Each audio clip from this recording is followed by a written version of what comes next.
The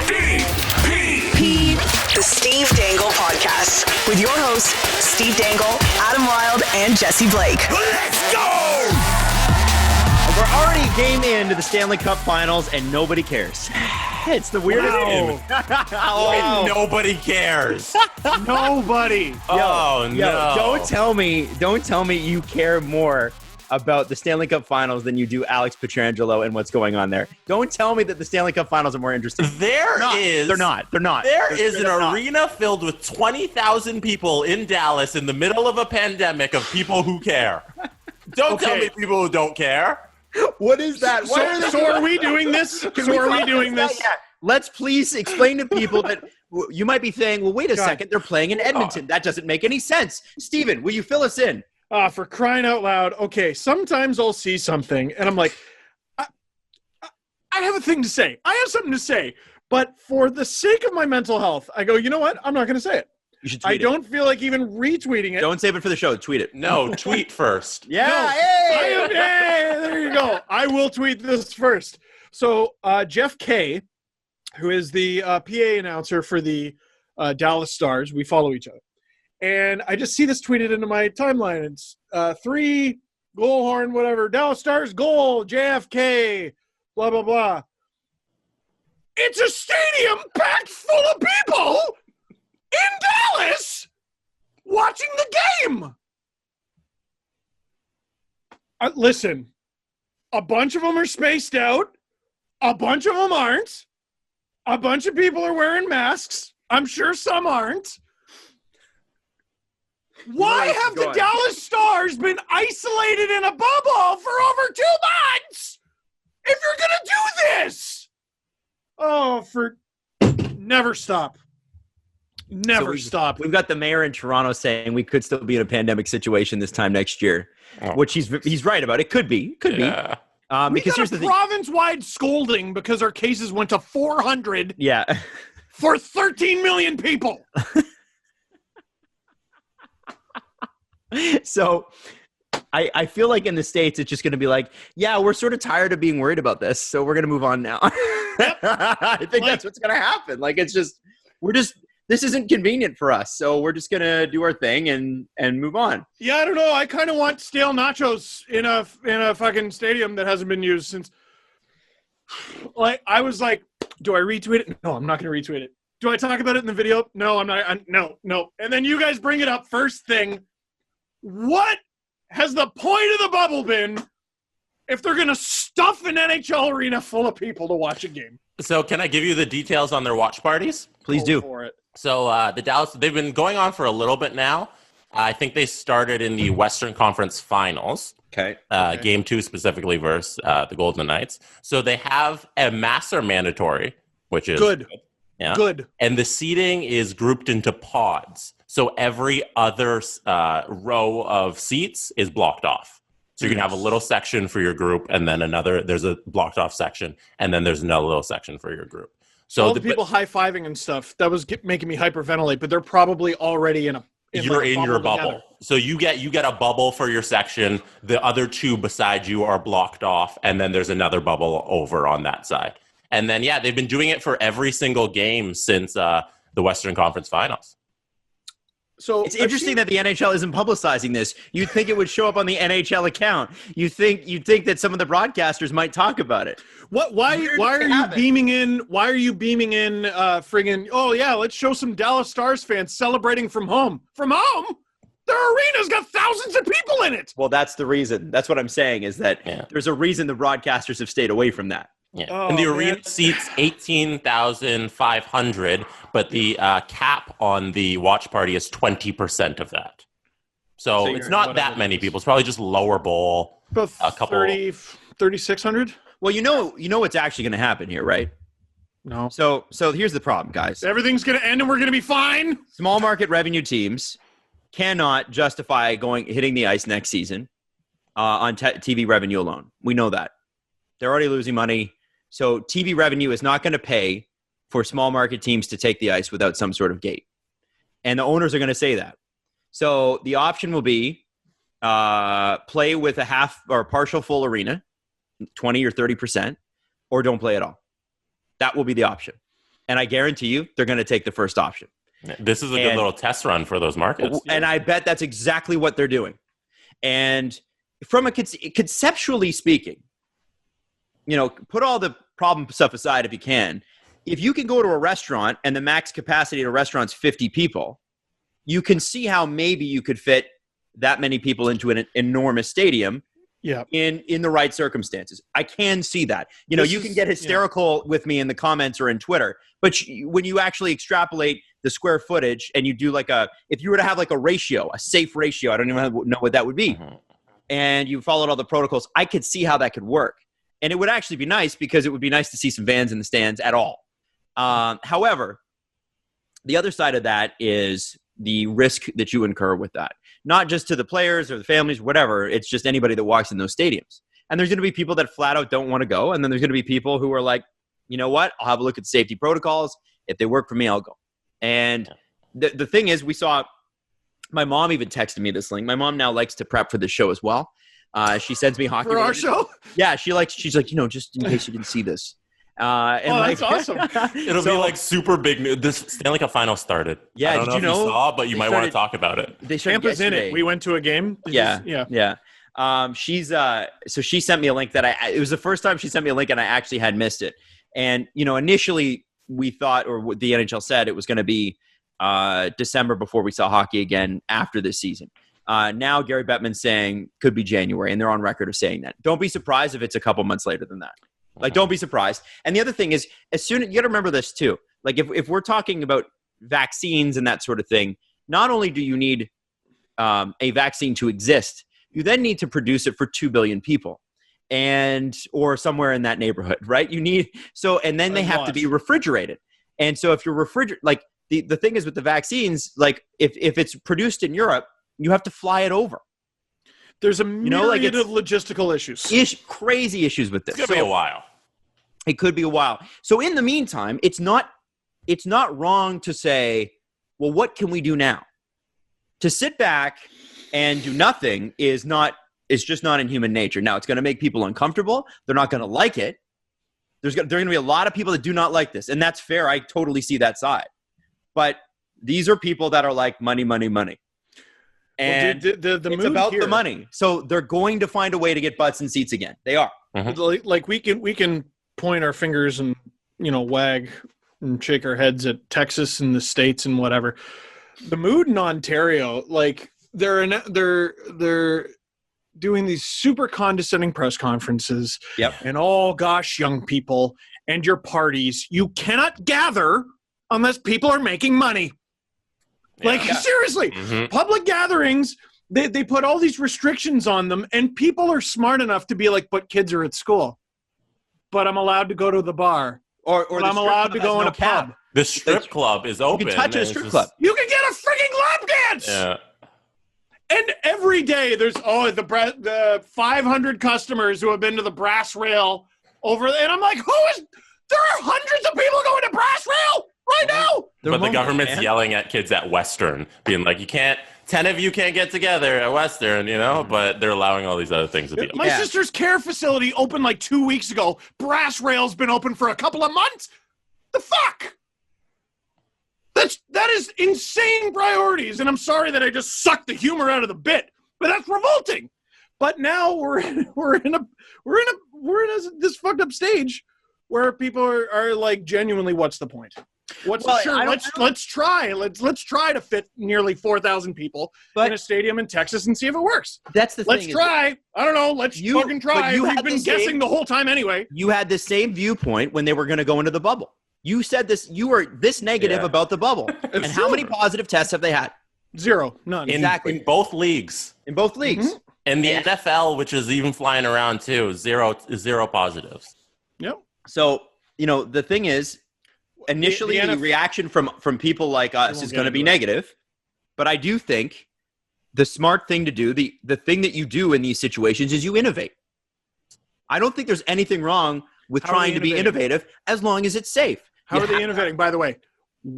social distancing and wearing a mask. Yeah, it's not hard to wear. But the mask thing fucking works. Yeah, I don't understand. There's so much that there. That's what I'm saying. There was a thing out of the CDC. No, we know you don't believe in masks, Steve. There was a thing out of the CDC this week where it's like, okay, if this percentage of people, everyone wore a mask, if it was universal mask wearing all the time under the exact guidelines, it would be more effective than a vaccine, because of the intake of a vaccine and how it normally works within a population. If literally everyone followed the mask to a T, it would be more effective. What percent of people not wearing a mask are going to get the vaccine? Come on now. Like, you know what? And at that point, it's sort of like, I can't really, there's nothing we can do to help you. Yeah. We've tried. There's nothing we can do to help you. I'm going to get the vaccine. I'm going to wear a mask. And if there was a way for me to see the Leafs at Scotiabank Arena that was verified safe, I'd go. I would go. 100% I would go. If it was verified safe.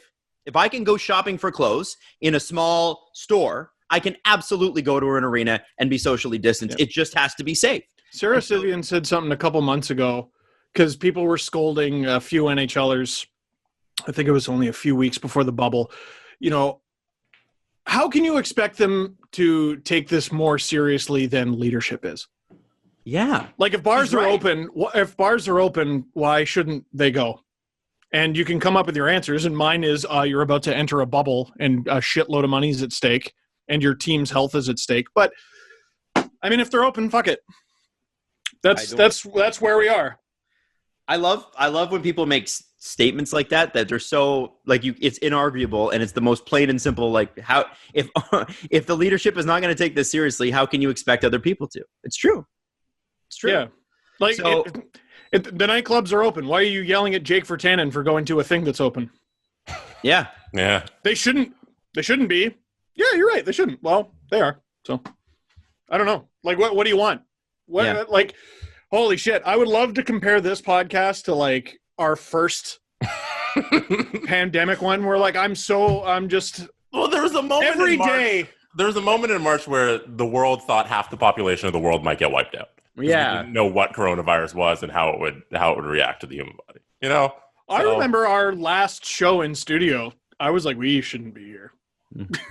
Oh, we didn't know. We just didn't know. Nobody knew. We didn't know. And I think going forward, you know, it's fair to expect that that people are going to try to do things to get back to not necessarily where we were, but some semblance of that. Yeah. In any industry, which is what, yeah. And if you have a problem with that, don't participate. But the reality is, people are going to try because that's the way we work. That's our psychology. That's what humans do. And so I think it'll be. I mean, listen. I think that watch party footage is a little crazy. I'm not gonna lie, but. If I gotta put on gloves and wear a mask the whole time, I'd still love to go see the Leafs. I would, and I'll say that. And I know that sounds irresponsible, whatever. Yeah. If it's safe, if I can go into the Gap and buy a T-shirt with just a mask on, I'm sure that I can go to the stadium and be clean. The thing is just getting people to follow the rules. You know, yeah, which you couldn't. But you could in that space. Mm-hmm. In Scotiabank Arena, it's probably going to be cleaner than it is anywhere else. It's probably safer than taking the GO train or taking the subway.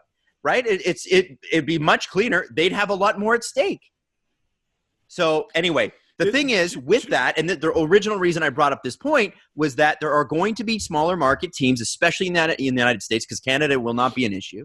But in the United States, it's going to be an issue where it's what do they say on First Take? It's, you know, there are 20,000 hockey fans in every city and they're all at the game, right? It's literally, that's gate-driven league.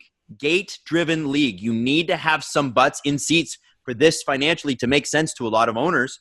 And we're not going to get an NHL back until that happens. And so the complicated issue with that is with the 14-day quarantine rules between Canada and the United States to come into Canada, teams are going to have to take, like, you could imagine there'd be like a double bye week, right? They come into Canada, they do their Canadian road trip, but they're sitting here for 2 weeks.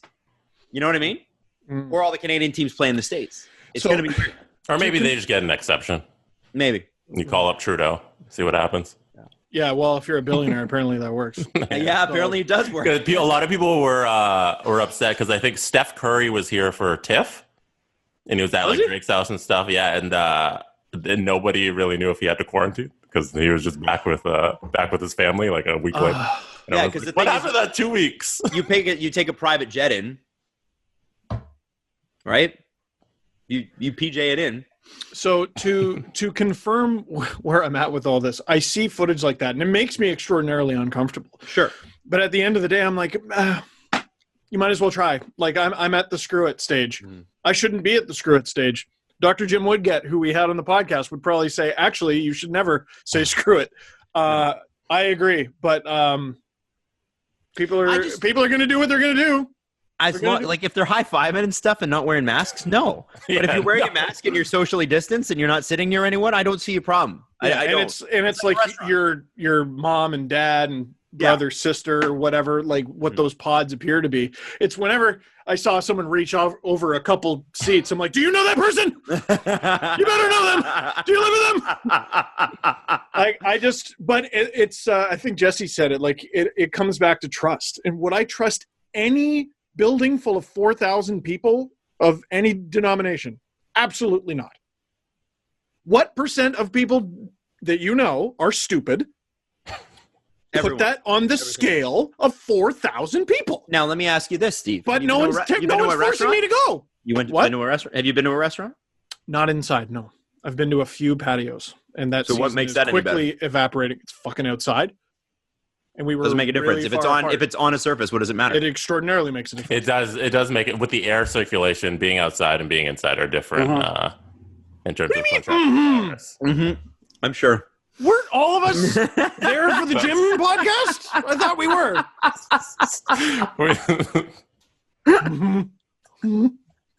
I have orange bubbly too, Adam. You don't impress me. And I think the point I'm trying to make is that I see this with people where they're like where they're a little bit like, they'll post a bunch of memes shaming people, COVID shaming people, and then I'll see them at a restaurant, and I'm like, okay, so you're not. And frankly, if this is you and I'm calling you out, I'm fucking calling you out. Consider yourself seen.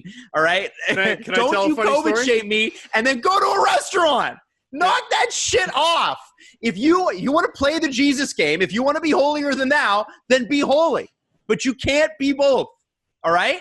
I am fully willing to admit that I will go to a restaurant and that I would like to see the Leafs if it's safe and that I think it's possible and people are going to have a problem with that. And I really don't care. But please, do not send out a bunch of memes going, the pandemic isn't over just because you want it to be over, because you're right, but you can't do that and then go, I'm going to a bar or a restaurant. Sounds like Adam is talking to someone directly. Oh, there's some people. He's talking to someone directly. Hello, family. Reddit.com/r/oddly specific. This is oddly specific to a very, very person in this. I'm going to drink my orange bubbly, even though they don't sponsor us, but I'm drinking it on the podcast anyway. Okay. And just so we're clear on that, there is no sponsorship there. So it's a very specific person in your life, Adam. So I had to go somewhere that required a mask, and I wore one, and I quickly left. Then I had to go to the grocery store, and I walk into the grocery store. And I'm looking at my list on my phone of the things I need to go. Oh, yeah, I got an orange bubbly. That's on the list. I got to go get that. And I look up, and there's an employee of the grocery store who's just staring at me. Now, I don't know if you guys know this. I'm an author. I'm a bit of a big deal on YouTube. Oh, no, you're not just an author. You're a best-selling author. Oh, best-selling author. Just say it with your chest, Adam. I am not a stranger to having strangers just stare at me and marvel in my presence. But then I realize something I'm not used to. He looks very upset. He looks very mad at me. And that's when I go, what is this guy's... Ah! I had taken off my mask because I went somewhere, got in the car, took it off, and I forgot it. It's the only time I've ever forgot it. I was in the grocery store for like 30 seconds. And I literally go like this. I go, I'm so sorry. He goes, it's okay, I'll get your mask. I go, okay, great. So I stood there like this until he got me a mask, and I put it on. Apologize profusely to the guy. I'm so sorry. I'm so sorry. I'm so sorry. He he looked really mad at first. His shoulders kind of came down when he saw how apologetic I was, because he was ready for a "I know my rights" fight. He was ready for one of those. A few minutes later, there's something on my list, and I go, I don't know the exact one that I should be getting. Well, I don't know the exact one my wife wants, so I FaceTime her. And I see myself in the phone when I FaceTime her, and I realize I am wearing my Conquer COVID-19 hat. So I walked in the store with no mask with my Conquer COVID-19 hat, and that employee must have thought I was the biggest dickhead in the world. And for about 30 seconds, he was absolutely right. I was going to say, was he wrong? No, absolutely not. But I walked over to him, and then I said, all I said was, "And the hat," and he just burst out laughing, because it was obviously the first thing he noticed after he saw that I was walking around the store with no friggin' mask. Wow, I was mortified, You're a dick, eh? I have not forgotten since. No, anti-masking dick. Huge dick. Yeah. Is yours flat too? And the dinosaurs are fake. Is Antifa taking away your rights? Oh, yes, absolutely. And also voting by mail is for cucks. Oh, man. I thought it was for simps, but if we downgraded it to cucks level, we're in trouble now. Steve's going to start attacking Canada Post. Oh, I can't wait. It's going to shut them down. Yeah. We're going to take over the Federal Express. It's just South Park. The world is just South Park. Literally. Yeah. Hey, apparently South Park's got a 1 hour special on COVID. Yeah, on Wednesday. Oh, I've blocked Wednesday on my calendar. How do they lampoon reality? I don't know. I don't know how you make it worse than it is right now. It's one of the most surreal things I've ever seen is in 2016 when South Park had to tap out.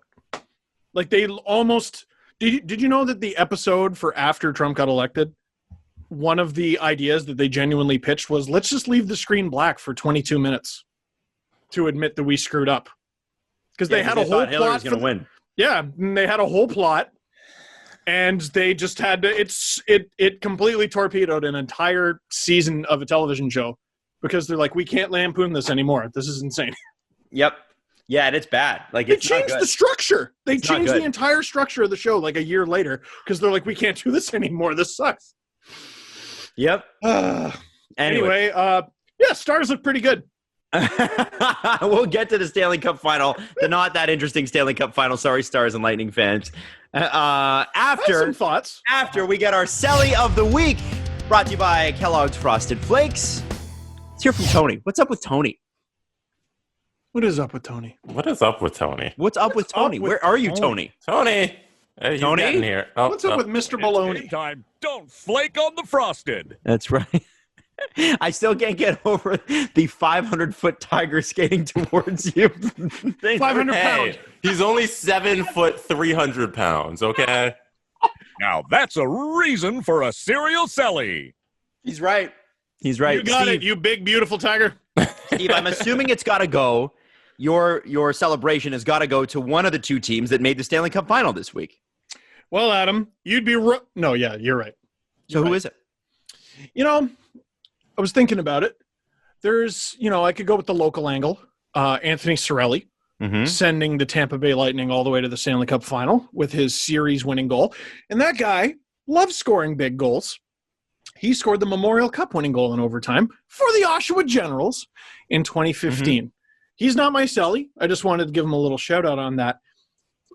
So underrated as the best story during last night's game because it happened far too early in the game. Joel Hanley, with his first ever, not just Stanley Cup playoff goal, first ever NHL goal of any type, at the age of 29, game one of the Stanley Cup Final, and just the look of the look of shock on his face. And I love Rupe Hintz, like a young player in this league, looking at this guy who was like half a decade older than him, like fatherly, like, hey, like, welcome to the show, kid. You did that. You did that. It was because of me. It was a slick pass, but you did that. So to me, the Stars have had a lot of that, by the way. Dude, Jake Dowling scored his first NHL goal at 29, and that was against the Leafs, I believe, this season. Of course, has to be. Joel Kiviranta, another undrafted guy, is now at 5 goals, including at least one overtime winner. And now Joel Hanley Another guy scoring his first NHL goal at 29. That's unbelievable.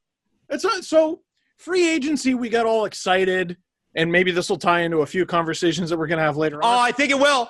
Can't wait to get this guy, give him $9 million, $8 million, $7 million. Every single year, the Stanley Cup Final comes around, and some guy who you've never heard of scores. And the Stars are full of them. They're full of them. How many of you knew Joel Hanley? I saw a Habs fan yesterday on Twitter go, he played for the Habs? You didn't know? No. He's played for 2 different NHL teams. I saw someone go, oh, of course he played for the Coyotes. They didn't know. They didn't even know. That's how inconsequential this guy was. Scores a goal in Game 1 of the Stanley Cup Final. Joel Hanley, formerly of the York Simcoe Express, and former teammate of my NHL chat room co-host, Ailish Forfar. Hey. By the way, that show looks really good. You guys are pretty good together. Thanks, Dad. Yeah, it was good. No, I think we do a pretty good job. I think you do. It was fun to watch. It was great. And I actually watched it. Frosted Flakes. I did watch it. Oh, Tony watched it too. Yeah, he did. Good. We Tony and I were great actually, story. Tony, the 300-pound tiger, and I, as I told him to keep his head up because I don't want him to get hit. You know. Well, but we crushed a bowl of Frosted Flakes together and watched you guys, and it's like really impressed with both of you. So Steve's great. I know. I mean, it's no ice surfing. No, don't compare anything to ice surfing. Don't you dare. Oh, you guys got pucks? Yeah, we got pucks. What do you mean you guys got pucks? We're owned by this little organization called Rogers. Don't know if you ever heard of them. What is the hashtag? Hashtag ice surfing. No, streaming live on Twitter. Oh, okay. On Twitter. It's the Twitter logo, you see, because, by the way, they use the ice surfing studios for the Raptors coverage, and they took all my crap off the shelves. So now I'm wondering, like, what box in what room is all my crap in? I want my Cujo mask back, damn it. I haven't been to that building since March. I have a question. What? All of the stuff that happened this week broke directly after our show on Wednesday.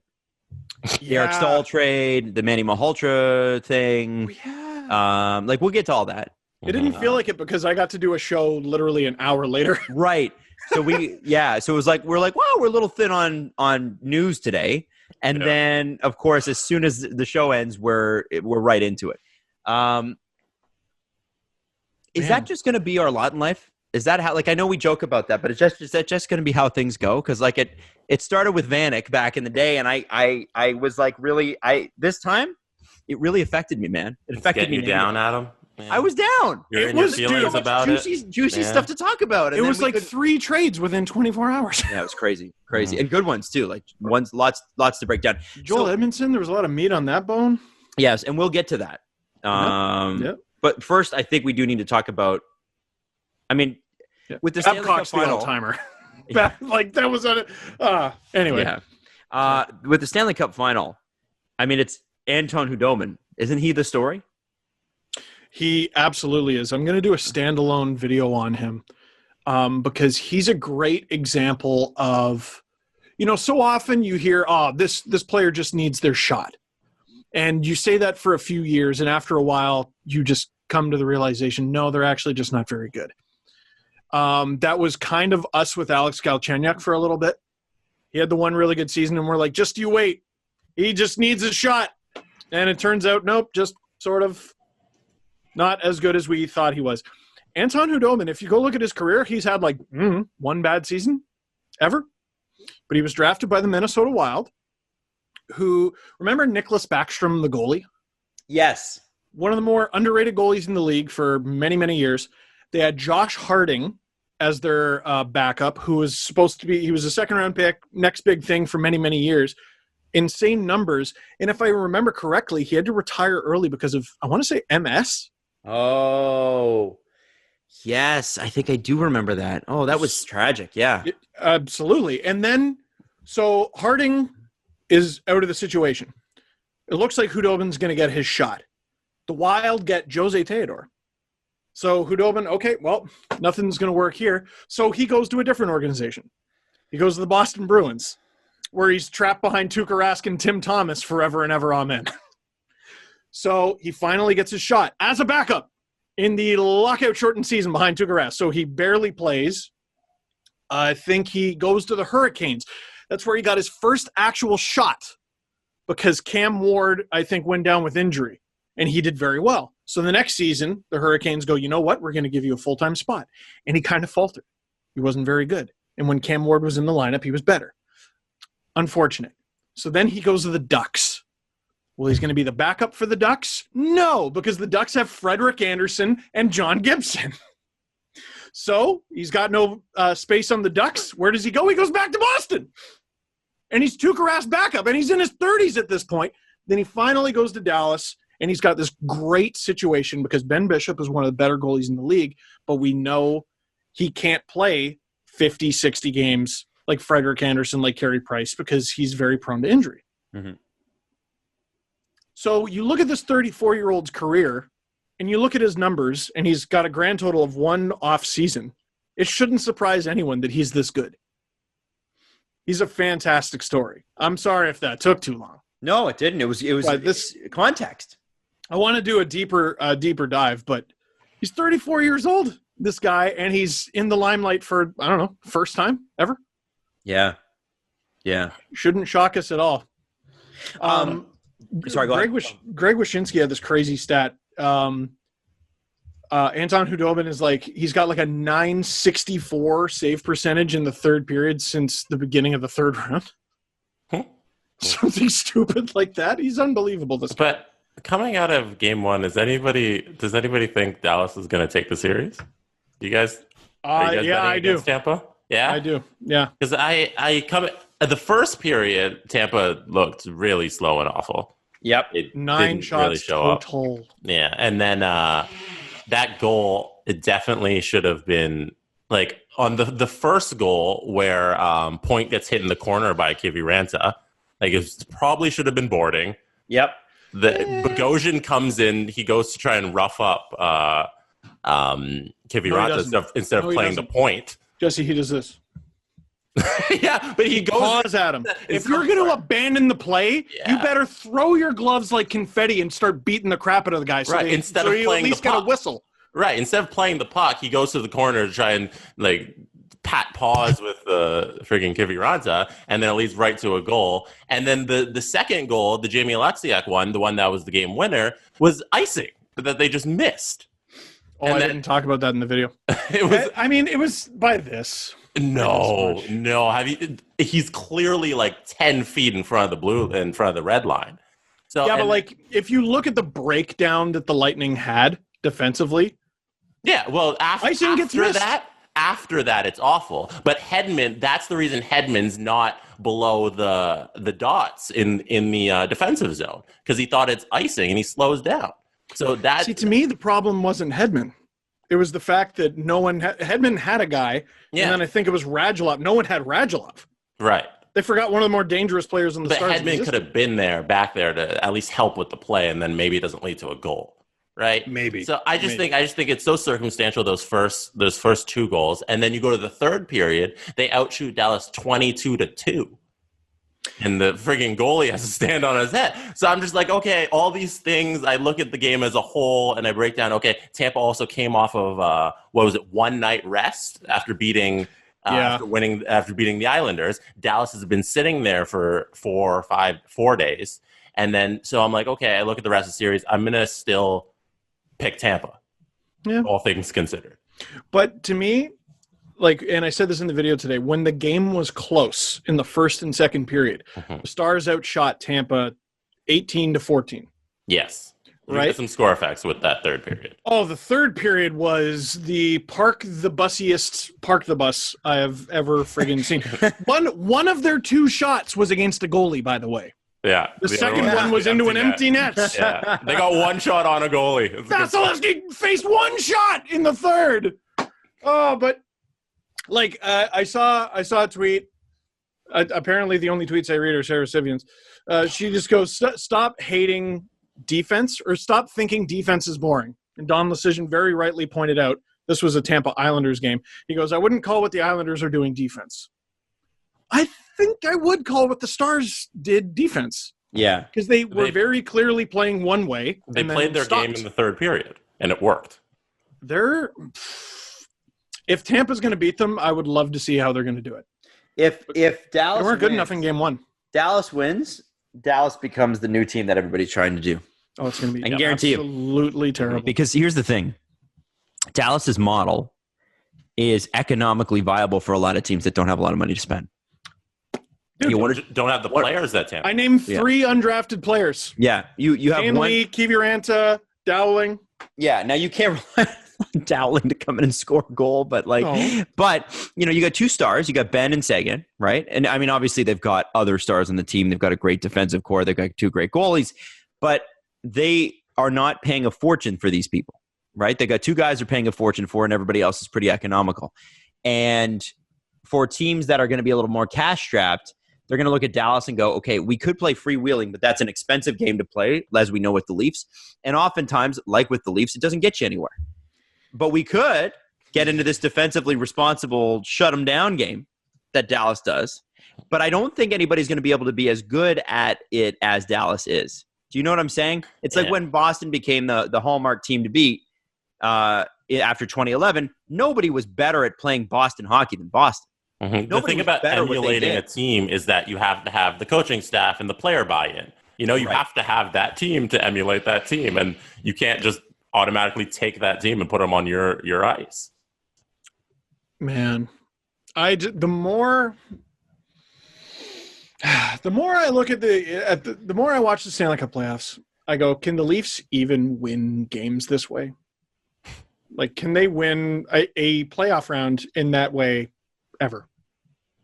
Can they do what Dallas did last night, get outshot 22-2 and weather the storm? Well, there's not a damn chance. Let's talk about the Leafs, because why not? When it comes to any free agent that's a major player, the Leafs are always going to be sort of in on it. Yeah, they have money. Now, Alex Pietrangelo, snarky about that. Here's what Alex Pietrangelo had to say about his contract negotiations yesterday. Now, I have to say, Greg Wyshynski said these comments are negotiating through the media, and also there's no clear sentiment in Greg's mind. Nothing is clear about where Pietrangelo wants to be, which is St. Louis, than these comments. He's just trying to put pressure on the Blues organization, according to Greg. I don't know if I fully agree with that, but I'm going to read you the comments, okay? Mm-hmm. So the first part of it was, there was a discussion today, and I guess the best way to sum it up is we haven't really made much progress. And this is what Alex Pietrangelo told Jeremy Rutherford of The Athletic. We just think right now where things are at, that maybe it's best for both sides to see what's going on in free agency, what the team can explore, what I can explore, and if there are better fits for each side. We're a little disappointed in that we're in this situation. We weren't able to hammer out the details that we wanted in a deal. There was some work that we tried to get done that we just couldn't get done. So both sides agreed that maybe it's in the best interest. We're 2 weeks away, not saying anything can't change, but as of right now, that's kind of the plan, and we'll see where things go. And he also mentioned a little bit later on that people have maybe leaned into him being a Blue or staying a Blue much more than he even has, as in saying, he's got 4 kids, his wife is from the St. Louis area, of course he'd want to stay there, and I still think that's true. All of that can be true, but he's saying just because that's true doesn't mean it's going to happen. And I think Pietrangelo is going to be a Blue, but if this goes to free agency, I think that conversation has completely changed. And I know that's like, well, that's the easy take. Of course it's completely changed. But really think about this. You think the Blues are going to let him go to free agency? And if they really believe that they have a shot at keeping him? No. If the Blues are serious about keeping Alex Pietrangelo, he's not going to free agency. He's not. Because what happens is, it's like, well, he's willing to take a discount now. But let's say the discount's $1 million. And he's making $8 million a year rather than $9 million, and which is just great. That's a great amount of money. I'm sure it'd be fantastic to take $1 million discount. I can't imagine. So they ask him to take a discount, and he does at $8 million. But the thing is, on free agency day, he's going to get an offer that's $9.5 million. So he's going to say, not only do I not have to take a haircut on a deal, I'm going to make that much money but over 7 years, and I'm going to make $9.5 million a year. And the team that's going to come at him and pay him most of the salary up front is the Leafs. So St. Louis knows that if he goes to free agency, the Leafs are going to say, we'll give you how much? We'll give you $20 or $30 million in the first 24 months. Like, that's what they did with Tavares. Tavares' deal, they gave him literally like $20 million in the first 2 years. Oh, I think it's more. Or it might even be more than that. Oh my God, it's so much more. And like financially, that's what you want. You want to do that because any financial advisor will tell you, get as much as you can up front, and then you can over time grow that money. Oh my God. So what is it up front? Okay, here. Can someone do the addition, please? Yeah. In his first year, Tavares makes 15.9.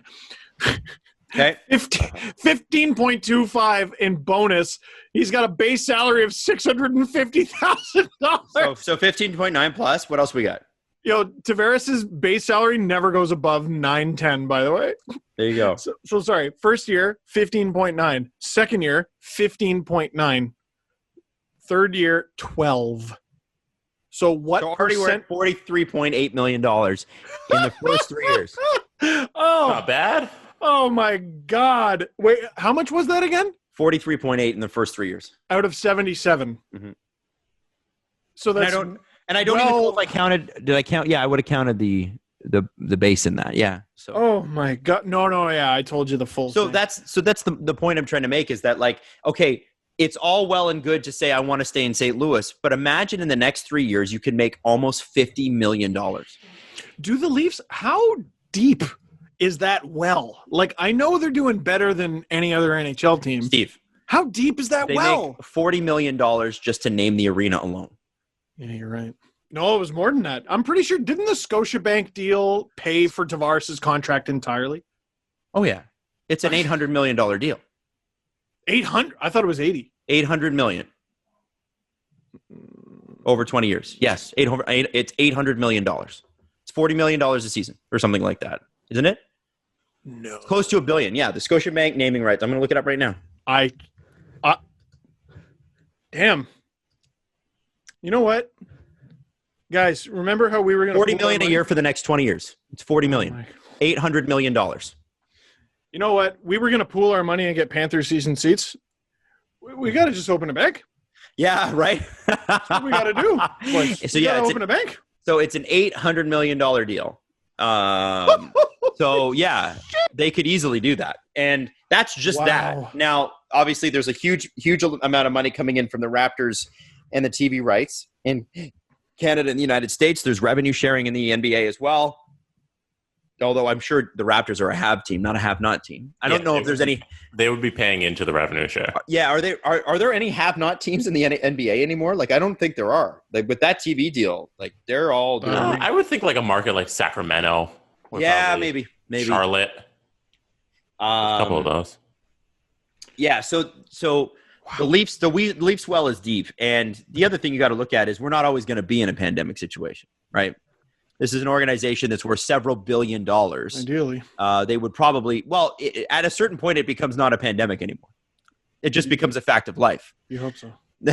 Right? I mean, that's the thing. That's the sad part, but it's sort of like, are we going to socially distance for the next 80 years? I don't think so. So, that's the point where we're at. And so if I'm the Leafs, yeah, I can get through the next few years with less revenue than I have before. And I will find the Leafs organization, the MLSE behind them, is really good at making money. So they'll find other ways.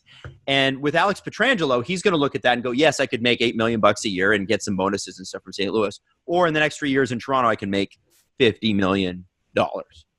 That is the type of thing that's why the conversation changes. As soon as October 9th hits and teams start throwing numbers like that at him, then all of a sudden your mindset changes. It's frankly like, okay, so we take the next 3 years or the next 5 years and we live in Toronto. And if we want to come back to St. Louis later, we can. But like, there's no other opportunity to make this kind of money in this short amount of time. So that's the thing. And so I actually think if he hits free agency, the chances of him going to a team like Toronto go from like 5%, which I would cap it at right now, because I still think he's going to be a Blue, to like 70%. Dude, I really do. I believe that. Here's how differently the Leafs do business, by the way, because we were talking about those crazy bonuses. So I'm looking at the St. Louis Blues, cap friendly. And I'm looking at all the players who have 1 year remaining until they're a UFA. And I see Alex Steen, and his entire salary is just his salary, no bonus. Jaden Schwartz, same thing. Tyler Bozak, same thing. Mm-hmm. And Carl Gunnarsson. Yep. Just his salary is his salary. What a weird concept. Like, I'm not making fun of the Blues, by the way. I'm like, holy shit, the Leafs really are the bank. We're all in agreement, it seems like, that Petro's what the Leafs should be going after and what they need, right? Like, there seems to be no debate around that. It seems to be, if he's available, go after him, try and get it. But there seems to be no discussion about, okay, is this how the Leafs want to spend their money? Is that what's going to be moving out if they do sign him? And is it the right move to make? Well, so if what's going to be moving out is William Nylander. Let's just be honest. That's what's going to happen. You think? Yeah, no, it has to be, because no one's going to take Marner's contract. And I think the value that Nylander and Marner bring relative to the money that they make, the $4 million difference between what Marner makes and what William Nylander makes is not made up for on the stat sheet. Meaning that per dollar, you get more value out of William Nylander. He might score 20 less points per year, but he is dollar for dollar the more valuable player if you take contracts into it. And he's another guy who, imagine... And he scored more goals from in tight than any other player in the league this year. So William Nylander signed a $45 million contract. 12 plus 9 is 21, plus 2.5. 23.5 million of that has already been paid. I mean, talk about value, right? Think about this for a second. Not only are you able to sign Pietrangelo, but you got cash-strapped teams dying for a goal scorer who's got an incredible shot, which Nylander does, who'll get into tight spaces, who, despite what your dad and your uncle say, he will do. This guy is a top-line player who doesn't have much money left on his deal. He could fetch an absolute boatload. The problem is the rest of the league apparently doesn't value him. So Mitch Marner's contract, by the way, you know what? He is tradable, man. The cap hits wild. So that is definitely a difficult That might be attractive, though, to teams. And they could always absorb like a little bit of it, bring it down to like 8, you know? They could. I would really like them not to. I wouldn't want to, yeah. But if the deal was like big enough and you get enough assets and that's like a hold up, then you make an exception. This is how much fucking money the Leafs have. So remember, we just said what we said about Nylander and his deal. Well, we said what we said about Tavares and his deal. Marner made $16 million last season. And within the last few weeks, assuming his bonus was paid, I believe September 1st, they were paid. September 1st. September 1st, he got a check for $14.3 million, which means $20.3 million. No. Oh, my God. $30.3 million of his $65.3 million contract has been paid. Nearly half of his contract has already been paid. So then there's a tradable deal.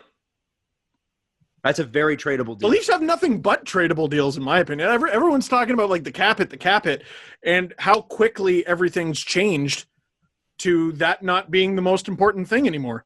Well, like, teams are still going to be cap strapped because it didn't go up or anything, but that's the thing, is that a lot of them don't want to pay real dollars for it. Oh, right? They don't want to pay real dollars, and I'm not saying Marner gets traded. So now, knowing that sort of changes the argument. But if you have a player like Mitch Marner that comes on the market, there's value there.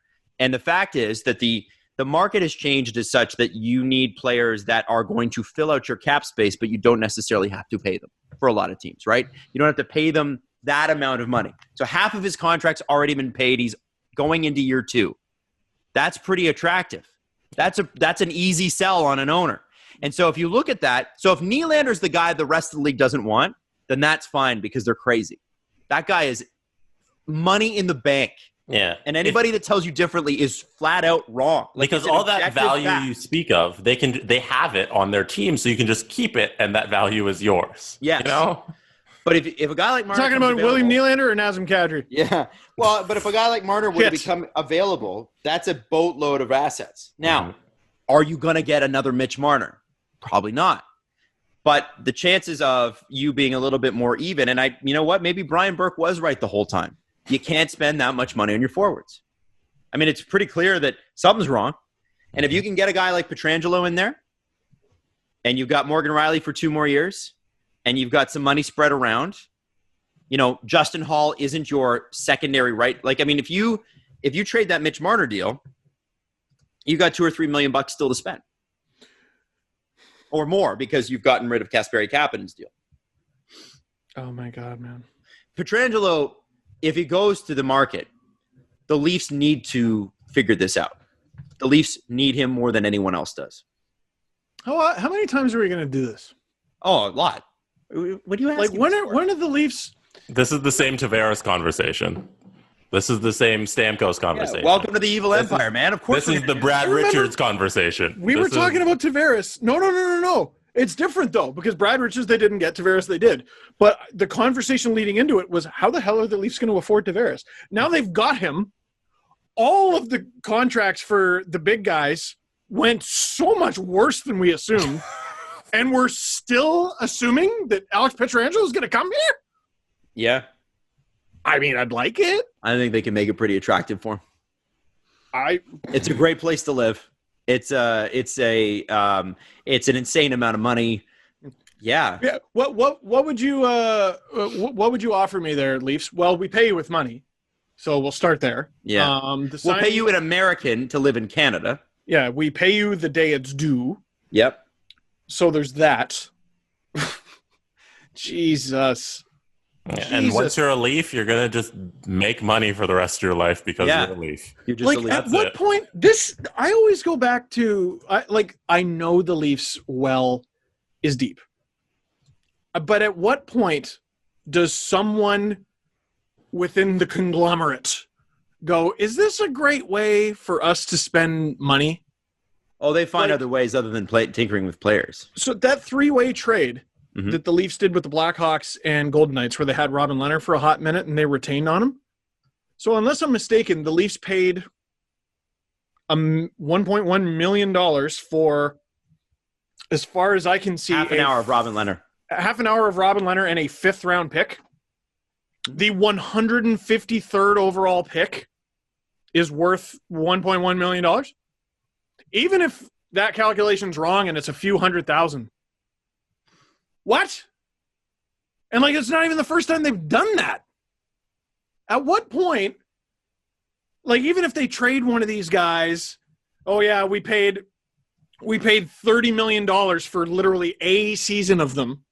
At what point does someone within MLSE goes, this sucks, actually. Yeah, we're losing an unbelievable amount of money, and I'd like to stop. Well, they don't, because they're not. No, but it's a terrible way to spend money, though, Adam. No, it's not. It's actually not. $30 million for one season of Mitch Marner. Steve, you're not looking at It's a good way to spend your money. Yeah. I'm sure they made up just by having Mitch Marner and all the ad revenue, all the jersey sales, all the ticket sales. Maybe. You're looking at $30 million. You're forgetting the $300 or $400 million they bring in.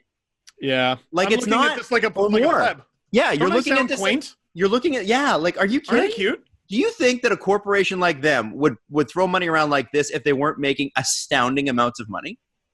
Dude, these are the things that make you money. If they need to save money somewhere, frankly, they cut other staff. That's what we're seeing around the league. Now the Leafs haven't done that. MLSE has not done that, but that's what they do. We're going to trim elsewhere. We're not going to trim with the players. So that's how rich they are? Yes. Damn. I have a story. I have a DM from a listener on that at some point if you like it. I'm listening. One you can read on the show? I asked him and he said, go ahead. Did you ask the guy? Pull it up. What are you waiting for? Give me a second. So, Steve, it's not like the $30 million is a write-off, man. It's a write-off. because it's a contract player. They've got the best tax people in the world. They got the best money makers in the world. Like, this is a first-class organization. They're going to find a way. And it's a Canadian organization. Yeah. $30 million American? What the hell is that? It's like 45. That's not true. But it's a lot. It'd be close to 40. I got the DM here if you'd like to hear it. Let's hear it. This is from Anonymous. I just wanted to chime in a bit about the sports team budget cuts discussion you had on the podcast. I happen to work full-time for a professional sports team in Toronto with a base salary of $40,000. We all started working from home at about mid-March this year, and thankfully our management was able to secure our jobs until October 1st. In order to do this, any employees making over $80,000 took a 15% cut starting in June until the October 1st noted date. We had a virtual town hall on Tuesday. This would have been last week, Tuesday. And were informed that these salary cuts to employees would end and that actual personnel cuts would begin. It's been evident that a lot of us on the lower pay spectrum will be the ones to go first. And I must say that although I'm grateful for the past months working at home, it's extremely disappointing to see the organization giving money to players and coaching personnel while knowing that many of my colleagues and myself will be without a job in a few weeks. Are you I understand serious? that there's clearly a difference of value between players to personnel. However, a single player's contract in this sport is more than enough to keep myself and hundreds of others employed. Clearly, the sport isn't the NHL. Ha ha ha, they say. Anyways, just wanted to give an update from someone experienced this firsthand. Love the podcast and think you guys are fantastic. Keep up the great work. Stay safe. Go Leafs, go. So interesting. That's a direct person inside of an organization in Toronto.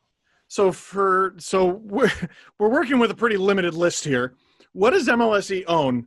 The Leafs, the Raptors, TFC, I think the Argos now. Didn't they get the Argos? And the Marlies. For all the Americans who are like, what? The CFL, the Canadian Football League. Which Toronto didn't operate Argonauts. this year.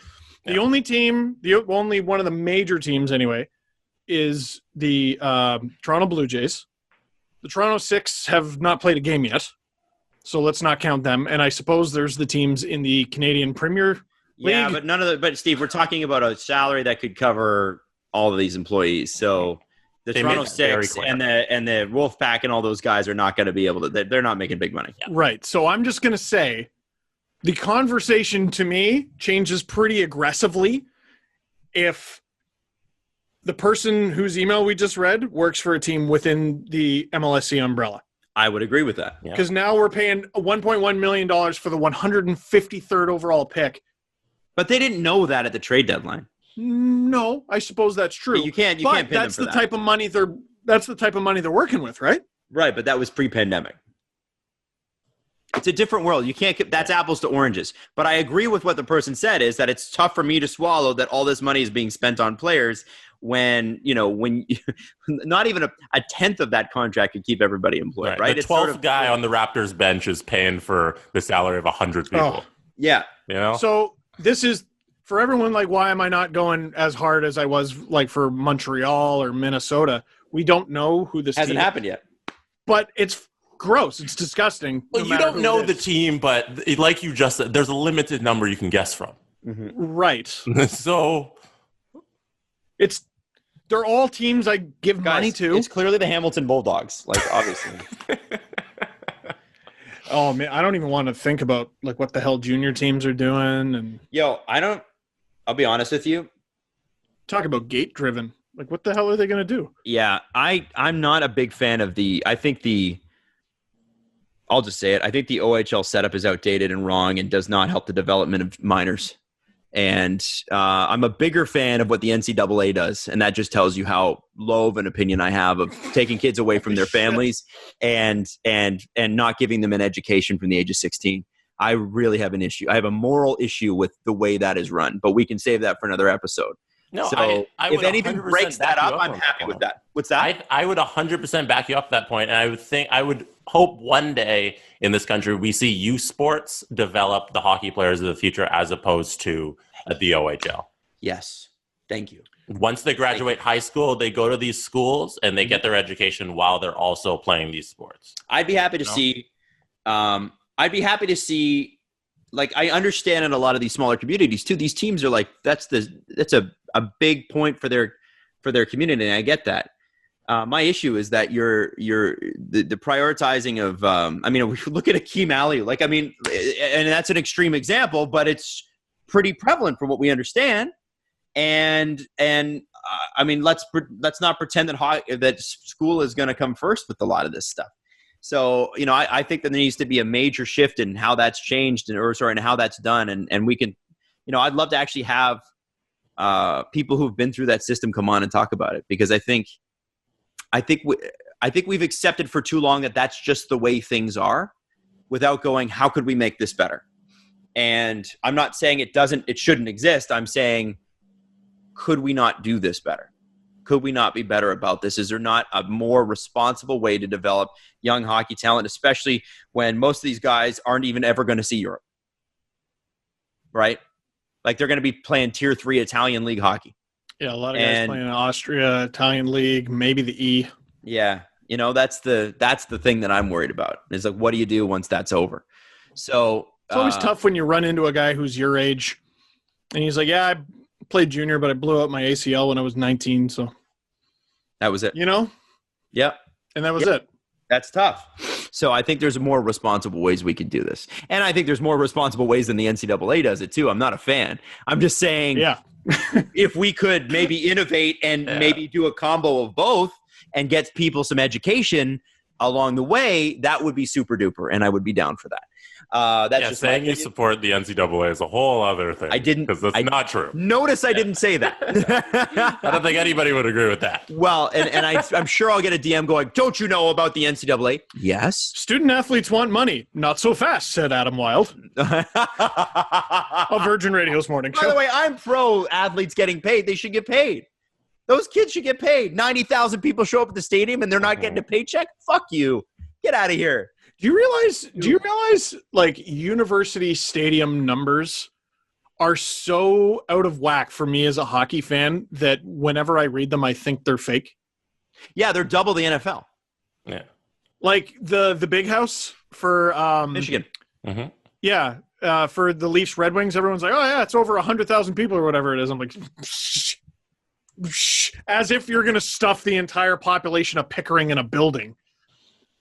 Which apparently they do on like a weekly basis or some shit. Religion. That's insane. That's wild to me. Alabama, their stadium, I know, is 101,000 people seats. Like, and weekly, they're just like, all right, 101,000 people, come watch the Crimson Tide. So, and that's Alabama. Yeah. Like, hey, Toronto's the top 5 city in North America. Did you know? No. We're still just we're a cute little cottage on the big landmass that is North America. Yeah. We're just cute. After the show last episode, Marcus Johansson was traded for Eric Staal. And Marcus Johansson had just signed from free agency, had just signed with Buffalo. And it's interesting because Eric Staal has put up great numbers in Minnesota and was loved there. But Eric Staal, we thought he was getting long in the tooth before. He is 35 years old.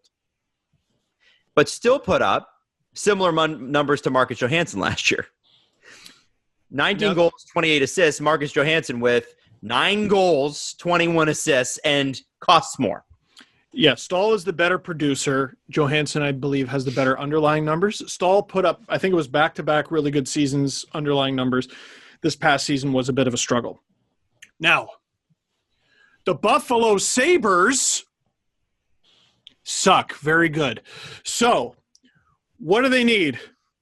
Better players. True. That would be true for most teams. You need better players.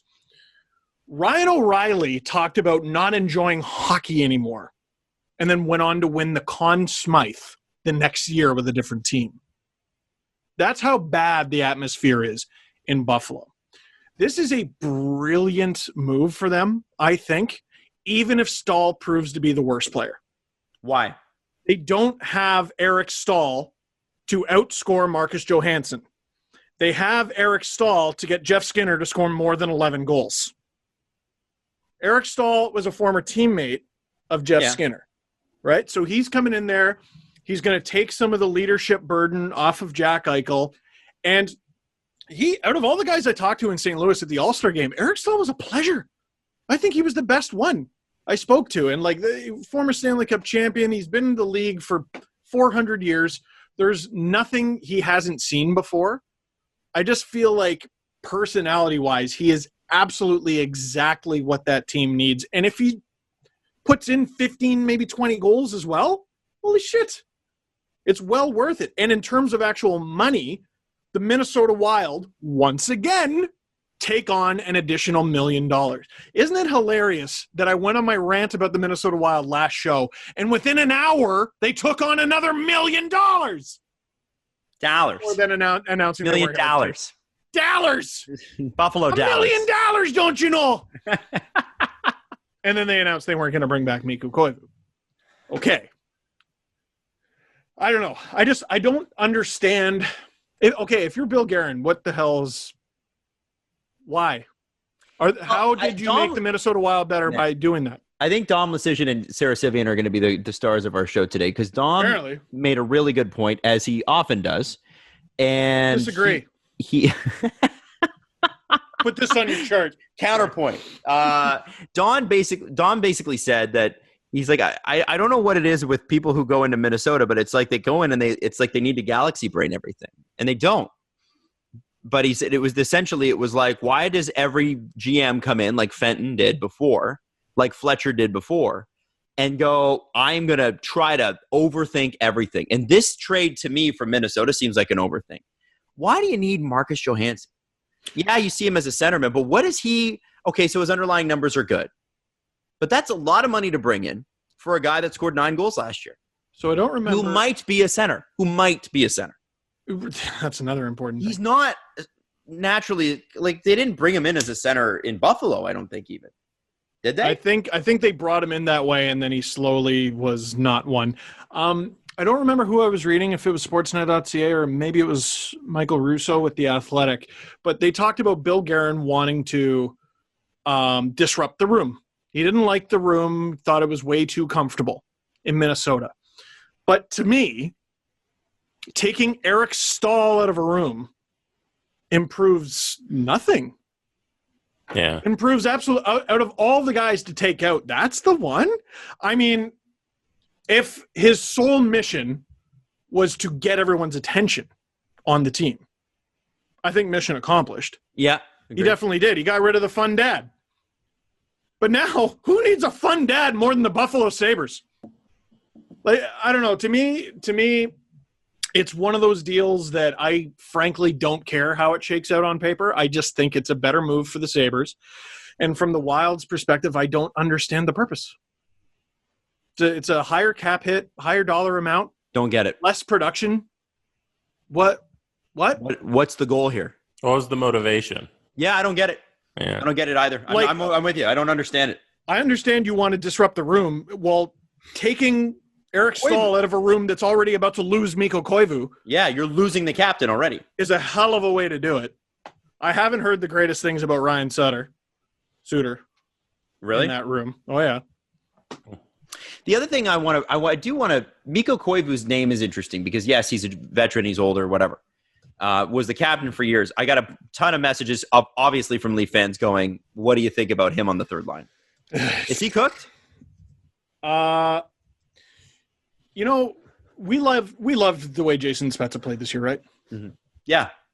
You want to put him on the third line? No. That's how I feel. Mikko Koivu in 55 games this season had 4 goals, 17 assists, 21 points. Like,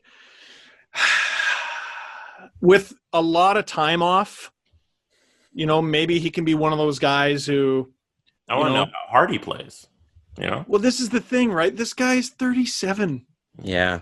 I mean, he's going to be 38 halfway through next year. But how hard are the miles?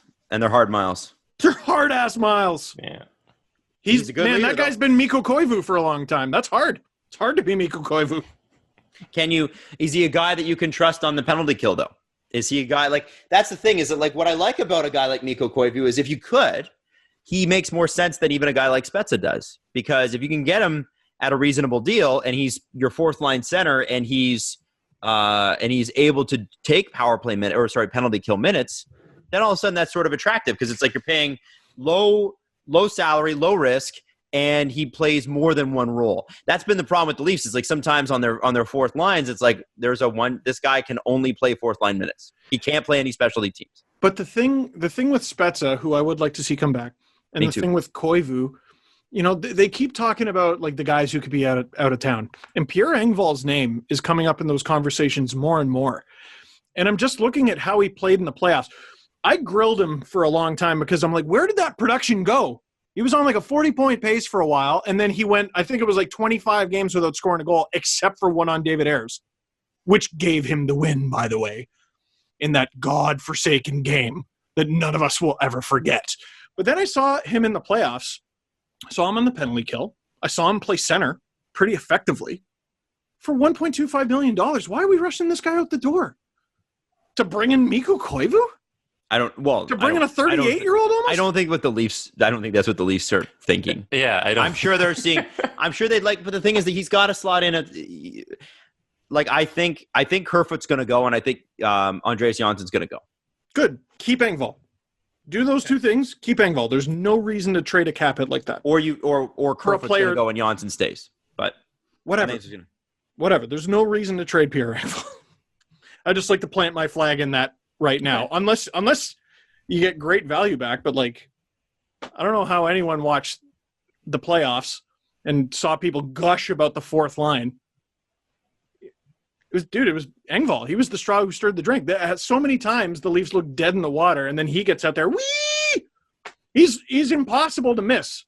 He's the world's fastest giraffe. I've never seen a giraffe skate like that. You should put him on a line with Tony. But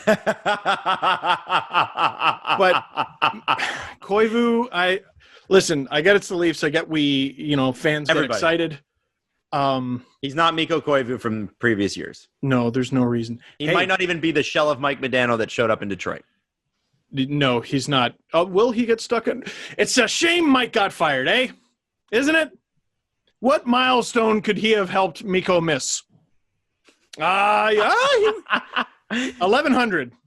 1,100 games? He can miss 1,100 games. He's 72 shy. Jimmy Howard, by the way, has said he's probably not going to return to Detroit, but has not tabled retirement as an option. Okay, so I saw that. And who wants to play a game called Let's Talk About How Bad Jimmy Howard Was? Detroit was bad. Yeah. Dude, he had an 882 with a record of 2-23-2. He had 27 games where he was the goalie of record. What's 27 times 2? Help me, I'm stupid at math. That's 54 points up for grabs? Yeah. He got the Red Wings 6. Holy God! There's no way he is given an NHL job out of camp. I could see him going to the AHL, proving that he still got it, and then coming up. Any team who gives him an NHL job out of camp, I don't know what the hell you're thinking. Jonathan Bernier somehow got 15 wins out of that god-awful group. The hell is Jimmy Howard talking about? I can see him being the third goalie somewhere. That's not bad. Third goalie, sure. Yeah. Yeah, back up. If he still wants to keep playing, let him be a third goalie.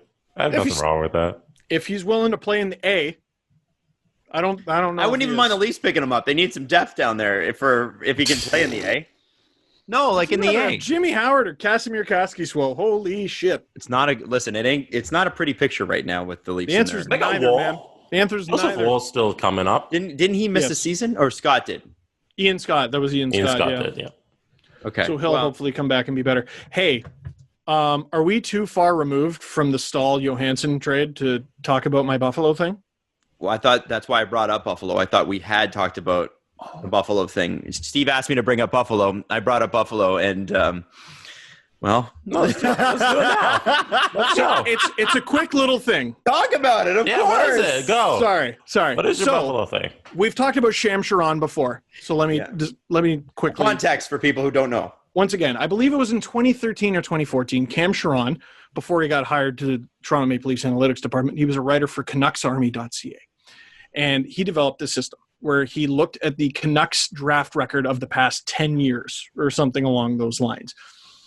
And he goes, what if instead of the Canucks picking who they picked, they simply went with the next highest scoring major junior hockey player? And the consensus was Sham Charron, that little system that he put together, kicked the Canucks draft record's ass. We've talked about Buffalo's crappy draft record. So I'm not as smart as Cam. So I did my own Sham Dangle. Stang wow. All I did was I looked at the first pick of every draft that the Sabres, the first pick the Sabres have made of every draft since 2010. And I simply compared it to whoever went next. Folks, it's bad. In 2010, Mark Pysyk. The next pick, Kevin Hayes. Oof. Was completely kicking ass for the Philadelphia Flyers. Next year, Joel Armia. The next year, Nathan Beaulieu. The next pick was Nathan Beaulieu. What I found funny is there were a few busts, and a bunch of them ended up playing for the Sabres anyway. The next year, Mikhail Grigorenko. They could have had Radek Faksa kicking ass for the Dallas Stars this year. Next year, Rasmus Ristolainen could have had Bo Horvat. The next year gets worse. Sam Reinhart. They could have had Leon Draisaitl. Jack Eichel, Dylan Strome. I would say they won that one. Then they get right back on track. They get Alex Nylander. The next year, or the next pick, they could have had Mikhail Sergachev. Casey Middlestat, Michael Rasmussen. I don't know enough about him. He plays for the Red Wings. Rasmus Dahlin. You're not going to not pick Rasmus Dahlin first overall, but Andrei Svechnikov was the first pick, and then obviously Dylan Cousins, Philip Broberg.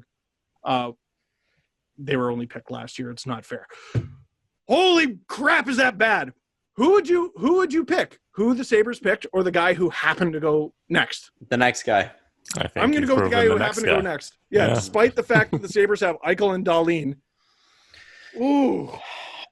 What a group down the middle. Kevin Hayes, Bo Horvat, Leon Draisaitl. Hell yeah.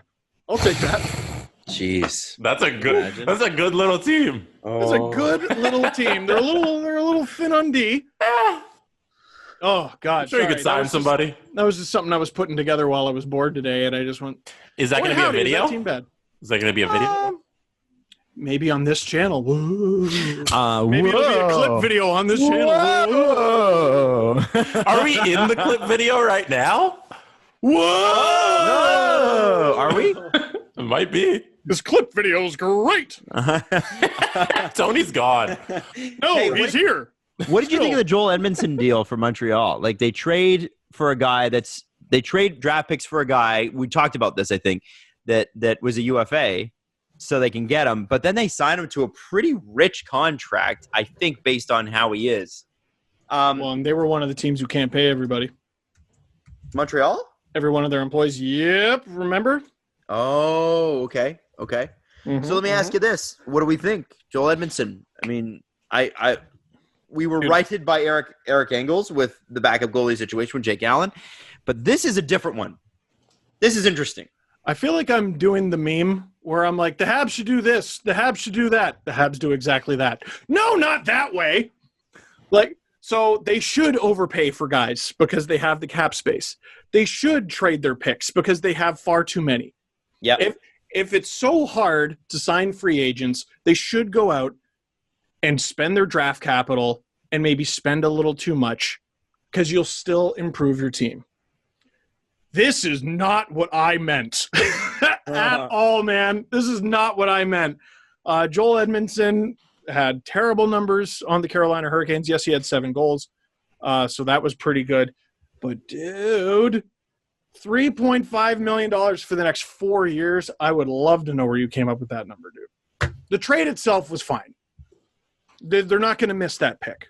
No. But that is a wild amount of money for Joel Edmundson, in my opinion. 3.5? Yeah. That's, what pair is he on most teams? Third. Probably third. That's a lot. That's a lot, man. That's a lot. He better perform at a second pair level. Gonna have to. Doesn't have a choice. Oh, that's tough. But now, devil's advocate, does it add to the Montreal Canadiens' identity? Because we talked about what the hell are they? Well, they are Carey Price. Yep. So they actually solidified that identity by going out and getting a backup goalie to help Carey Price. Right. Their defense, it's not very good, but they have some big names. Weber, Petrie. Okay, now they get a guy for the left in Edmondson who can help out. And then the forward group is just scrappy. I mean, I look at how the Dallas Stars are winning games. No, how dare I compare the two? You're right. You're absolutely right. Everyone shouting at the screen. I am doing my best to justify this for Montreal. I understand their thought process. That's a tough deal, man. That's a tough contract. Do you get an extra $500K if you've won the Stanley Cup in the last 2 years? Always. Like if you're coming from a championship team, you get an extra little 500, maybe another million. It's a sports thing, right? It's a guy who knows how to win. He's a champion. Patrick McCaw. Help your team, you know? He might have gotten an extra. Unless your name is Pat Maroon. On that 3. I was just about to say that. Damn it! Unless your name is Patrick Maroon, for whatever reason, maybe he held out too long. I don't know what happened there. I also think that's a guy I think the Leafs are going to go hard at. I think low-key, that's a guy that they're going to go right after because he's perfect on the third line for the Leafs. Mm-hmm. Well, and he's Perfect. a terror. He's a terror. And I talked about the need for sociopaths. Imagine once he hits the ice, he's a sociopath. A sociopath shoots a puck into the bench on purpose. Do you hate Robertson, Engvall, and Maroon on the third line? I don't hate it. Screw it. No one is going to fuck with Robertson if Maroon's on the ice. No one. They probably should get someone for Robbie, eh? Yeah. Yeah. I hate to get back to that, but you do Robertson. You have Robertson and Marner. It's a lot of. You need some size. Somebody who just takes up space, I think. Who is actually an effective player. I didn't listen to myself. I should have. Because I was, Matt Martin coming out of the lineup is a good thing for the Leafs and blah, blah, blah, blah, blah. But I remember saying years ago, teams have gone so far away from players like Tom Wilson that Tom Wilson is going to become the outlier. Yes. And he's noticeable in every single game he plays, positively or negatively. And we looked at his contract and we went, are the Capitals nuts? And he's noticeable in every game he plays because there aren't many Tom Wilsons. There just aren't anymore. Every team's got one? Maybe 2? I don't think the Leafs have one. Ryan Reeves never gets in fights because who's going to fight Ryan Reeves? Tom Wilson might. Tom Wilson's one of the top 10 toughest guys in the league, and even he doesn't want to go him. You know what I mean? So I'm sorry, in my caveman brain, look at 165 pounds of 19-year-old Nick Robertson and go, yeah, I would actually like a bouncer on the ice with him. Yeah. Or even if he's not on the ice with him, I want him to be the next shift. Yep. Even Blake Coleman I want in there as a contributor. I would I don't want Blake Coleman as a pair of fists. Patrick Maroon is a contributor who happens to be a pair of fists. You know what I mean? Yep. It's a little different. He's got that fighter's chin. Boy, would he be a hit here in Toronto? Oh, you know how many Maroon jerseys would get sold? Oh, crazy. You know how easy it is to get Leaf fans. He's got a beard! I love this guy! Kyle Clifford, they're like, he didn't wear a helmet during warm-up. Love this guy. It's so easy to get in with this fan base. Patrick Maroon would be beloved here. As long as he wasn't making too much, because this fan base is not like that. Yeah, if you make money, these fans might hate you. Yeah. If I'm Patrick Maroon, though, I'm no thank you. I'm not going anywhere near Toronto. I didn't sign in St. Louis and Tampa to friggin' have to deal with the Toronto media. You know what I mean? I don't think he cares, man. I think he wants to win, which is why he took less to go to Tampa. Yeah. Part of the reason. And the media thing might be a factor if all your signings are in mid-market areas, you know? If I'm Patrick Maroon, he went to Edmonton. That's where he broke, so. I'd be like, can I have a payday, please? Yeah. The most he's ever made in a season in his career is $2 million. That's wrong. That's crazy. It is just wrong. Crazy. It is wrong, man. Yo, he had 27 goals in Edmonton one year. I can't believe that. McDavid year, but still. So what? Man, he's still good for like 10. Yep. Holy shit. Anyway. Poor guy. Let's should have definitely cashed in on that. Let's do the press conference. I think there's one thing we should touch on before we get to the press conference. Oh, what's that? What'd I miss? This week, our dear not friend of the show, Steve Simmons, caused a storm on Twitter this week. Oh, it wasn't just on Twitter, Jesse. Twitter and real life. He broke into the other side of the internet. He asked. I'm going to pull up the exact question here. Adam, do you want to set this up? So here's the thing. Before we get into this, I think there's something you need to know. The Toronto Raptors are not responsible for solving crime in Toronto. I'm not sure if you know what the Toronto Raptors do for a living, but the Toronto Raptors are responsible for playing basketball. They choose to dip into social issues because, frankly, they're majority black. And a lot of the social discussion right now is around how black people are treated in our society and people of color in general, but specifically black people. And the conversation may have started in the States, but it's also not here. Exclusive to the States. Bingo. All. Right. So the types of questions that certain reporters will ask say a lot about where that reporter is coming from. If I were to give you an idea of that, think about the Flyers reporter who said, hey, to the Flyers players, put all these social issues aside after you've just postponed the NHL for 2 days. With audible disgust in his voice. What do you think this is going to do to your play? Sam Carchidi, boo. So this question, and Jesse will read it out to you verbatim, is what we call a dog whistle. And it is a question that it's along the lines of, hey, black people, there's this stuff going on in your community. Did you know that you're solely responsible for it? And this is the kind of question that outs you, frankly.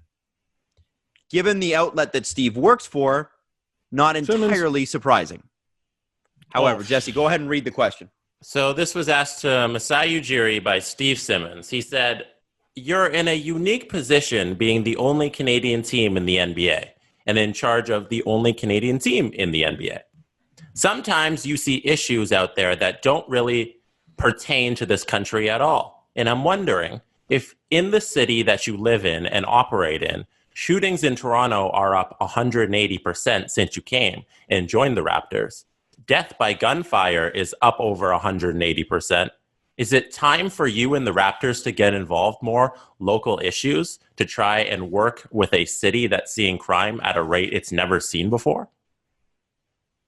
What do you think? Now, I want to context it even more. Please do. Because obviously that question made the biggest headlines, but what preceded that question was a question by NBA reporter Tim Bontemps. I'm not sure if I'm saying his last name correctly. Bontemps? Might be. But he asked a question about Masai's experience in the bubble and how it's been affected him. And we all know the incident that happened in Golden State when the Raptors were winning the championship.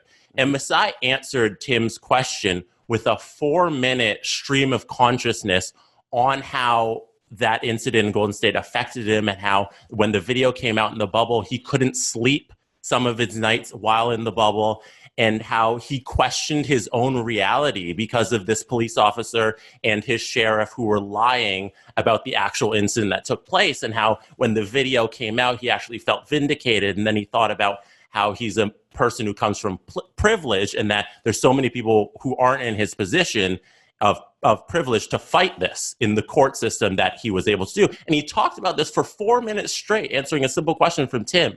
And that answer was immediately followed up by Steve Simmons asking him a whataboutism, which is just such, like, that's so, Steve, you're a lazy journalist. Like that, you go to a whataboutism right after he has this beautiful thing about talking about his experience of being a black man in America. And Steve asked him, but what about gun violence in Toronto. It's so disrespectful just to another human who just poured their soul out, an executive in this position of power, to be so vulnerable and honest, to follow that up with a racist question. So that's everything that was in behind Steve Simmons' question, just to give it in context. Now, let me just throw this out there. I find it really funny that the Toronto Sun focuses so much on gun violence, which they do, when they are the most pro-gun newspaper in the country. I find it shocking. What are we going to do about gun violence? Not take away the fucking guns, that's for sure. It's clearly within certain communities. That's what you hear. Within certain communities. Oh, yeah? So you're going to ask the black president of the majority black sports team about those certain communities and what he plans to do inside those. Interesting. Kyle Dubas didn't get asked this shit. Yeah, that's weird, right? It's crazy. Brendan Shanahan's asked all the time about gun violence in Toronto. And please let me get this out of the way. We often, whenever Steve Simmons has a misstep, quote unquote, we always bring up, well, he was very nice to us and he came on the podcast 7 years ago or whatever it was. Dude, this is pretty fucked up. No, I think I'm over that. Like, I don't think we need to say that anymore. No. Yeah, no. I don't think we need to be fair to anymore. No. I think we are being fair. We're being fair if we tell no lies. You know what I mean? Well, in his response, because Kayla Gray tweeted about it. This was the Twitter part. And he retweeted her and said something to the effect of, do you have a comprehension or a hearing problem? So, yeah, Kayla Gray followed up.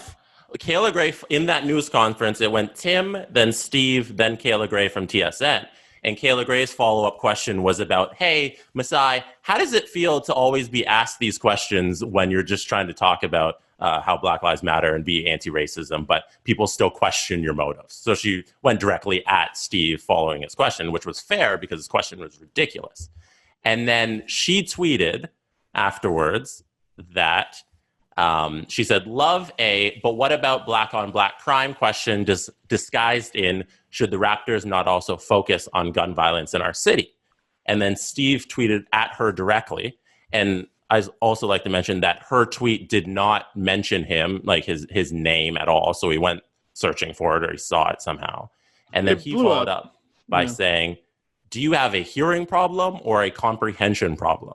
I asked Masai about crime in Toronto. The word black never came up, nor did it come up in doing the research for the question. That's being a little daft. That's being and that's intentional, naive. Right? Because that's the plausible deniability of this all. Racism without racists, right? Just because people don't walk around with Ku Klux Klan hoodies on doesn't mean that there are not racist elements to their personality or their point of view, frankly. And that is, if he, like, truly, Steve is smart enough to know exactly what he was doing. And he was playing to his base, which is a bunch of pretty racist people, frankly. And by the way, for anyone shocked by that statement, go and look at the fucking responses. Yeah. Holy shit. And didn't just last show, I made an off comment. You look at people who are like, I hate Nylander too. Remember last week he had something with Nylander, how he came up? And you look down, you look at the thread, and it's just, man, a lot of people who hate this guy also hate a lot of very specific groups of people. So I'm not finding the lie in what Adam said there. Sorry, man. Continue. That's okay. That's all right. He's got a base that he's playing to. It's a dangerous game he's playing. He knows deep down. But at a certain point, I think some people just tune it out and don't care. Well, I think that's the visceral reaction, right? For sure. That's the problem part. Yeah. And so, it's he's smart enough to understand the difference. But, I think also sometimes if you're in a bubble with a bunch of people who echo your voice, I don't know if anyone's seen the Social Dilemma documentary on Netflix. It's fucking wild. But, you get into that sort of echo chamber where a bunch of people agree with you and don't challenge your viewpoints. It's good to know that people like Steve Simmons are out there asking questions like that. It's good to know that, because it's important that you know that this is a fight that is ongoing and is not ended, and that it is a pervasive and very, very insidious thing that's in our culture, embedded in our culture. That's what makes it insidious. You would ask Steve Simmons, hey, don't you feel like that was a bit racially insensitive? And he would say, absolutely not. Steve, are you a racist? No, of course not. Why would I? No way. And that's the point. We've been trying to talk about this over and over and over again, but it's this thing of racism without racist. There's a book. It's called that. Read it. And it gets into, and listen, nobody's perfect. Everybody has viewpoints that have evolved over time. But if you saw what you saw this summer and you're asking a question like that, then you haven't learned a fucking thing. Or you've learned it, but you don't care. Right. I think that's the side he's taking. Yeah. Dude, We'll leave it at that. No, it's awful. He was wrong. He was wrong for what he said. Sure he He was wrong for the question he asked. You'll never get an apology because that's not what he does. No, he doubled down by going at a reporter publicly, a black woman publicly, and asking her if she has a hearing problem. That's how he followed up his question. Mm-hmm. It's not cute. We're just stating things that happened. You're asking a man who is just a victim of systemic racism why he's fighting for systemic racism to stop. Thank you. So what do you think? Yeah. The exhausting, just because you are devoting your energy to one thing means you endorse or condone something else that's going on. It's not even like the gun violence in the city of Toronto isn't even like something that should be his problem. What you need to do and what you need to do with everything in your life is remember that this conversation never stops. Remember that this keeps going. And remember that you have to be, as shitty as it is, you have to be aware of the other side. You can't just go on Twitter and tweet this stuff and then not know. You should know thy enemy. Because the enemy doesn't have to be a single person. It's an idea. And that's a tough one to move. It's a value judgment. It's not rational. You're fighting against something that, there's two types of decisions that we make. There are rational ones, and then there's value judgments. A value judgment can only change in a person when the circumstance of their life shows them that it's no longer valuable to have that. And so in this particular case, you are fighting, in a lot of cases, racism, and the embedded racism in our culture is value judgment. And that's what you're facing. And so this conversation must continue and continue and continue. And guess what? You're going to get tired of it. But guess what? Black people are pretty tired of it, right? A while. Anyway, I thought the question was wrong to begin with. I did not know the 4 or 5 minutes that preceded it, Jesse. That's unbelievable context and makes it, a lot worse. Anyway, just fucking... Anyway. Al, you said it. Adam Jess fucking... Can I end the show on a good note? Yeah, please. Wrap it up here. Done. I want to shout out Chase Claypool. Adam, what a name. Chase Claypool is a wide receiver for the Pittsburgh Steelers. I thought he was a race car driver for sure. Today, Chase Claypool caught an 85-yard touchdown pass from Ben Roethlisberger. I like Chase Claypool because he is from Abbotsford, British Columbia. Whoa! So shout out the Canadian kid for catching touchdowns for the Pittsburgh Steelers. So he shouldn't have been a race car driver. That's a WHL name. Chase Claypool? That guy definitely plays for the Silvertips. Are you kidding? Not the Steelers. So Chase Claypool. 17-3 at the half. And I retweeted that. And then Lucas, who is definitely a podcast listener, is like, congrats, you're beating Jeff Driscoll. I don't care. They're winning. I don't care. Okay? I don't care. They're winning. They're winning. I'll beat up on everybody. If they show up to the game and they're NFL caliber, then we're beating them. Okay? So go Steelers. Here we go. Fucking Steelers. Let's go. Let's go. And I think Steelers, underrated team in the NFL. I think they're going to do some good things this year. Just throwing that out there. You're not catching a guy named Chase. No. I like that. That's awesome. Also, the funniest thing I think out of the NFL today was Carson Wentz for the Philadelphia Eagles.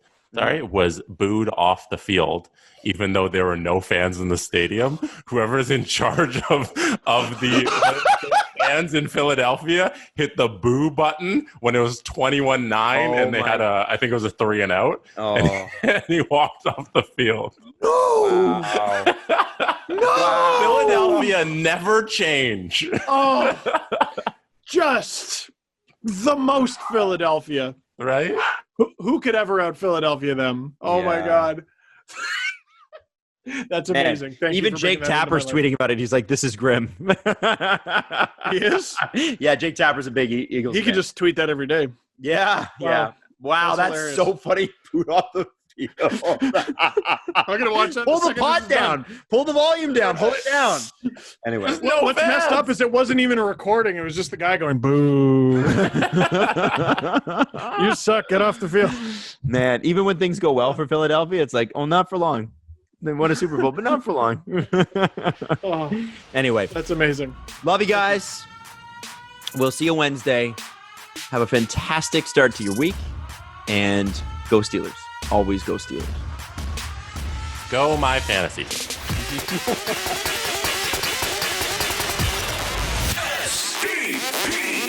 The Steve Dangle Podcast. Follow the guys on Twitter at Steve_Dangle, at Adam WILDE, and at Jesse Blake. Connection complete.